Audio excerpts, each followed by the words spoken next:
For the New York State AFL-CIO, I'm Darcy Wells, and this is Union Strong.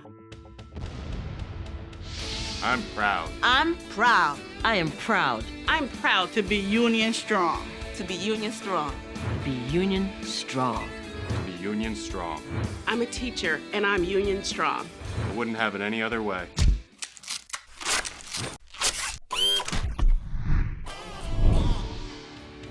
Welcome to 2024. Brand new year, brand new legislative session, and we have a new legislative agenda. To talk about the legislative priorities for the New York State AFL-CIO and our 3,000 affiliates is our legislative director, Mike Neidl. Mike, thank you for joining us on the podcast. Thank you for having me. This is always a lot of fun. This is one of the funner things we get to do, Darcy. So Good. Thanks. No pressure, right? Well, maybe some. A little bit. So I'm talking about all the new things, and we have a new labor chair. So let's start there, and then I want you to kind of like give us a little layout of how we get to this point with our agenda. But first, let's talk about the new labor chair. Sure. We have coming back into session. It's going to be a very exciting year. One of the real exciting things is that we have a new labor chair in the Assembly, Harry Bronson from Monroe County, who's worked with labor for a very long time. He's replacing a very good friend who resigned for other opportunities, LaToya Joyner from the Bronx.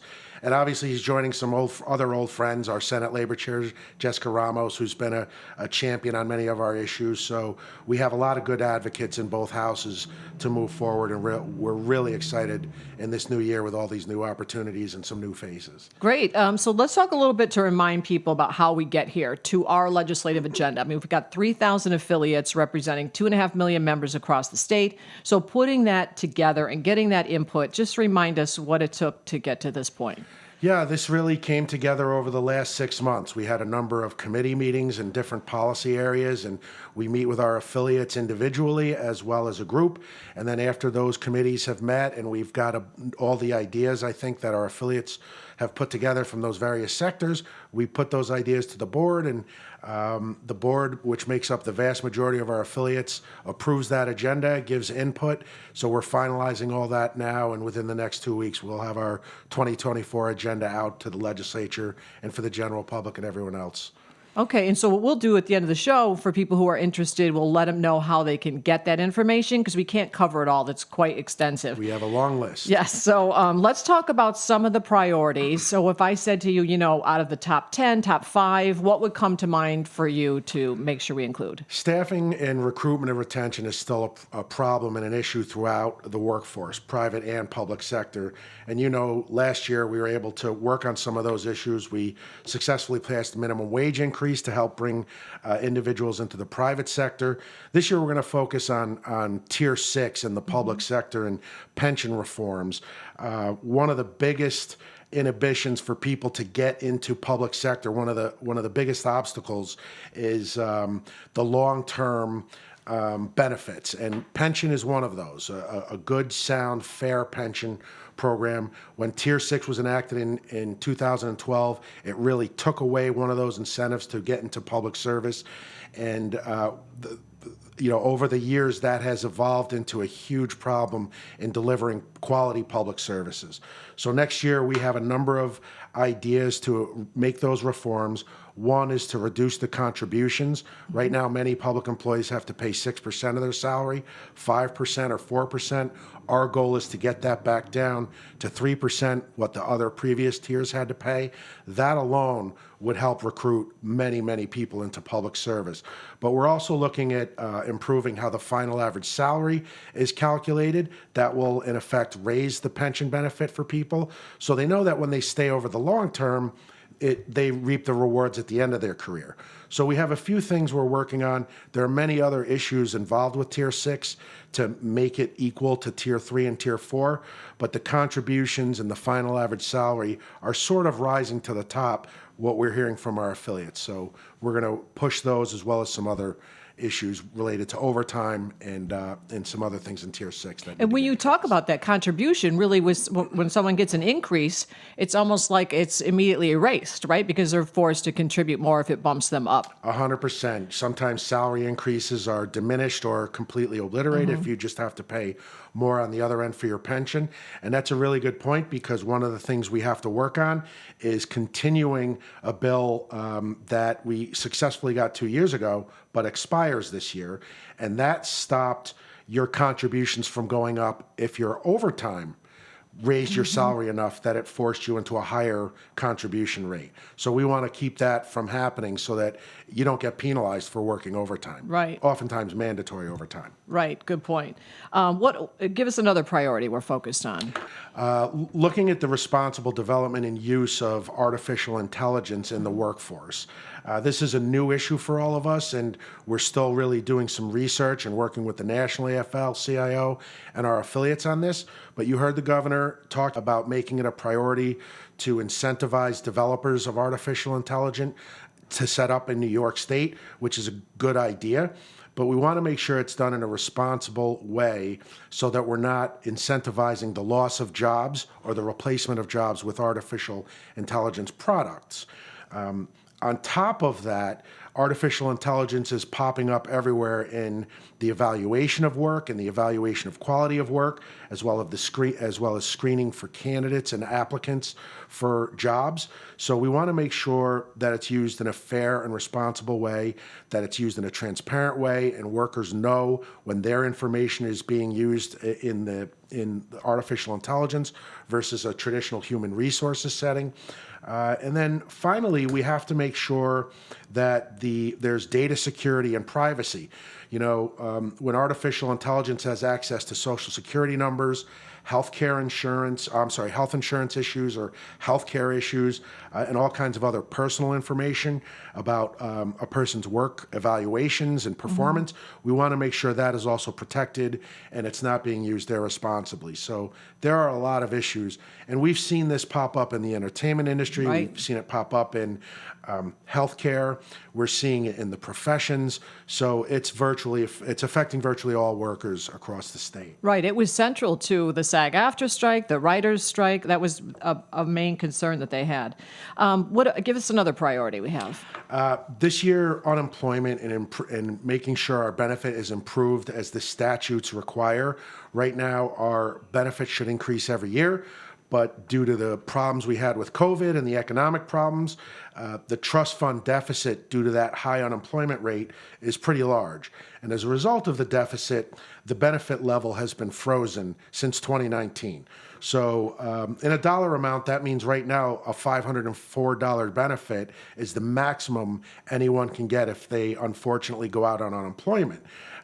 What we want to do is get that benefit to the level it should be at, and that should be around $750 per week. So there's a big shortfall there. So we want to look at restoring the health of the trust fund, but also getting that benefit up as fast as we can. And we're also looking at a situation to restore equity for those who go on unemployment as a result of being on strike. Right. Right now, striking workers have to wait for 3 weeks before they're eligible to collect benefits. All other workers have a 1-week waiting period. So we want to equalize that because it's in effect a penalty on union members for exercising their rights. And when you talk about benefits that get frozen, it makes me think of TDI, the temporary disability insurance benefit. That's also a priority for us. Absolutely. And a very positive note, the governor talked about this in the State of the State and has it on their list. It's something we've had on our agenda for years.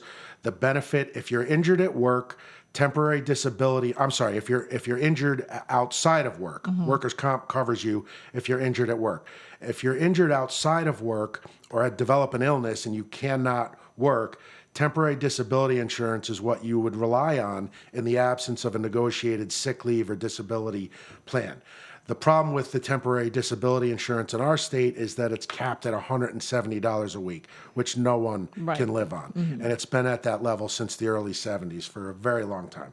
So the governor is talking about increasing that benefit to 2/3 of the average weekly wage as the cap. In other words, a person would be able to get 2/3 of their pay up to that cap if they're injured outside of work and can't perform their jobs. So we're really excited that that's on the agenda, and we're going to work to make that happen. Okay. I know another priority for us will always be addressing concerns related to healthcare and that industry. Talk to me about that. Absolutely. And, you know, that's a really good point. We have an overriding issue about combating state policies that institutionalize poverty. And many of those are built into our tax code. They're built into our education and healthcare policies. So starting with healthcare, we're working with our affiliates. 1199 yesterday had a big rally about making the Medicaid reimbursement to safety net hospitals fair to actually pay the actual cost of healthcare. Because right now it doesn't, and those hospitals are shortchanged when they care for people who don't have insurance or are underinsured. That doesn't just have to do with poverty. That has to do with adequate staffing and better healthcare services and healthcare quality. So we're working on all of that. But it does tie into poverty because Medicaid is the program for those who can't afford insurance. And then on top of that, we're working on educational policies.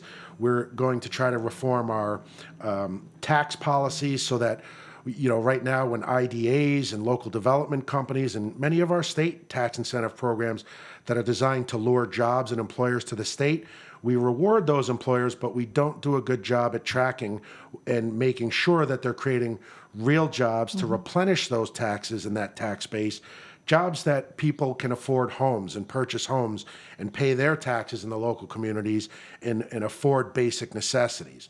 Speaking of that, housing is a really important issue on the agenda.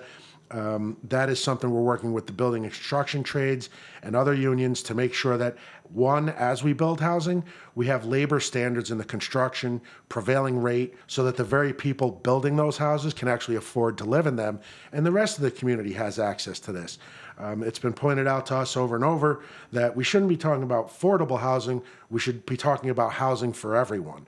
So basic necessities like healthcare, housing, food security, those are things we're going to talk a lot about next year, and it's built into many state programs that we need to reform to improve that for everyone. Okay, and before you go, one more area, maybe I know there's a priority for us. Can you just update us on climate? What's going on there? Absolutely. Climate has been and remains a major priority for us.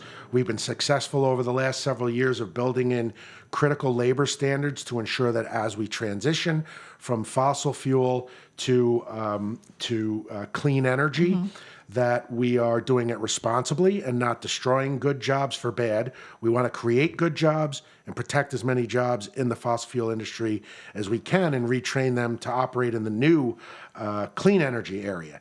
So that involves Buy American. That involves prevailing rate and PLAs on the development and construction of new clean energy. That involves labor peace agreement and the operations and maintenance of those new facilities by the new employers. So we're going to continue doing that, and moving into next year, there's going to be a lot of talk, and the governor has already proposed new transmission, development of upgraded and better transmission of energy across and throughout the state, and some other new development programs of renewable energy. So we'll be involved with that and continue that program as well. Okay, I know we just touched on a few things, so got your work cut out for you. We all do, I think, getting all this over the finish line, and hopefully we can have you back in about 6 months when the session wraps up, and we'll go through the successes, and we look forward to that as well. But we'll make sure we let people know how they can see the rest of our agenda. So Mike Neidl, Legislative Director at the New York State AFL-CIO, thank you for joining me. Thank you. It's great to be here. Joining me on the podcast is our communications coordinator and the editor of this podcast, Liz O'Neill. Hi, Liz. Hi, Darcy. So Mike touched on some of our priorities for our legislative agenda, which is always a working document because things could be added to it. But where can people find out the full agenda, and when do we think we'll have that? So on our website, there is a wealth of information. We've got a whole section for legislation. So that's where we put up our legislative agenda. If it's not up already, it's going to be up very soon. We're expecting it around the 22nd of January. On that section as well, there is a budget breakdown when the time comes for that. There is a wrap-up for last legislative session. Just keep a lot of information there. Not just legislative stuff on our website. We've got our podcast lives on the website. We've got events, our endorsements. So it's a good place to go to stay up to date with New York's union movement. All right, great. Thank you, Liz. Thanks, Darcy. This has been a production of the New York State AFL-CIO. Our president is Mario Salento. Our secretary-treasurer is Terry Melvin. We're a federation of 3,000 unions representing 2.5 million union members, retirees, and their families, with one goal: to raise the standard of living and quality of life of all working people. We keep New York State unions strong by fighting for better wages, better benefits, and better working conditions. For more information on the labor movement in New York, visit nysafl-cio.org. Until next time, stay union and stay strong.